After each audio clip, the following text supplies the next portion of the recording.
بسم اللہ الرحمن الرحیم۔ حضرت بلال حبشی رضی اللہ تعالی عنہ کا اسلام اور مصائب۔ حضرت بلال حبشی رضی اللہ تعالی عنہ مشہور صحابی ہیں جو مسجد نبوی کے ہمیشہ مؤذن رہے۔ شروع میں ایک کافر کے غلام تھے، اسلام لے آئے جس کی وجہ سے طرح طرح کی تکلیفیں دیے جاتے تھے۔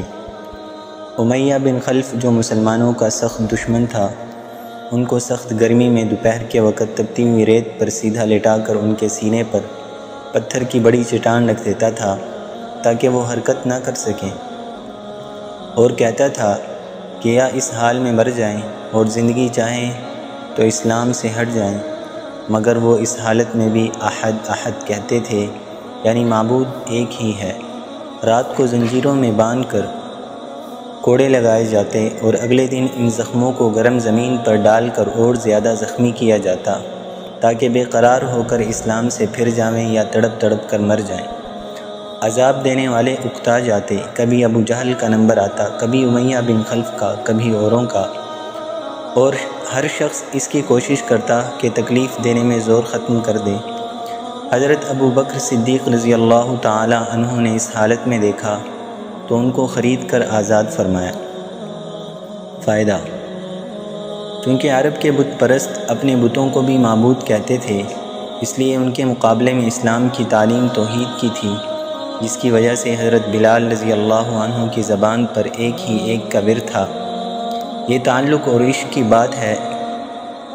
ہم جھوٹی محبتوں میں دیکھتے ہیں کہ جس سے محبت ہو جاتی ہے اس کا نام لینے میں لطف آتا ہے، بے فائدہ اس کو رٹا جاتا ہے، تو اللہ کی محبت کا کیا کہنا جو دین اور دنیا میں دونوں جگہ کام آنے والی ہے۔ یہی وجہ ہے کہ حضرت بلال رضی اللہ عنہ کو ہر طرح سے ستایا جاتا تھا، سخت سے سخت تکلیفیں پہنچائی جاتی تھیں۔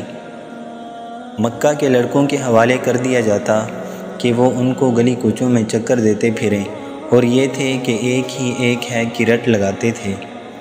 اسی کا یہ صلہ ملا کہ پھر حضور صلی اللہ علیہ وسلم کے دربار میں مؤذن بنے، اور سفر حضر میں ہمیشہ اذان کی خدمت ان کے سپرد ہوئی۔ حضور صلی اللہ علیہ وسلم کے وصال کے بعد مدینہ طیبہ میں رہنا اور حضور صلی اللہ علیہ وسلم کی جگہ کو خالی دیکھنا مشکل ہو گیا، اس لیے ارادہ کیا کہ اپنی زندگی کے دن ہیں جہاد میں گزار دوں، اس لیے جہاد میں شرکت کی نیت سے چل دیے۔ ایک عرصہ تک مدینہ منورہ لوٹ کر نہیں آئے۔ ایک مرتبہ حضور صلی اللہ علیہ وسلم کی خواب میں زیارت کی۔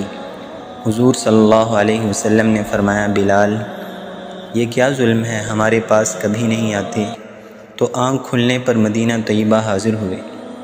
حضرت حسن حسین رضی اللہ عنہما نے اذان کی فرمائش کی۔ لاڈلوں کی فرمائش ایسی نہیں تھی کہ انکار کی گنجائش ہوتی۔ اذان کہنا شروع کی اور مدینہ میں حضور صلی اللہ علیہ وسلم کے زمانے کی اذان کان میں پڑھ کر کوہرام مچ گیا۔ عورتیں تک روتی ہوئی گھر سے نکل پڑیں۔ چند روز قیام کے بعد واپس ہوئے اور 20 ہجری کے قریب دمشق میں وصال ہوا۔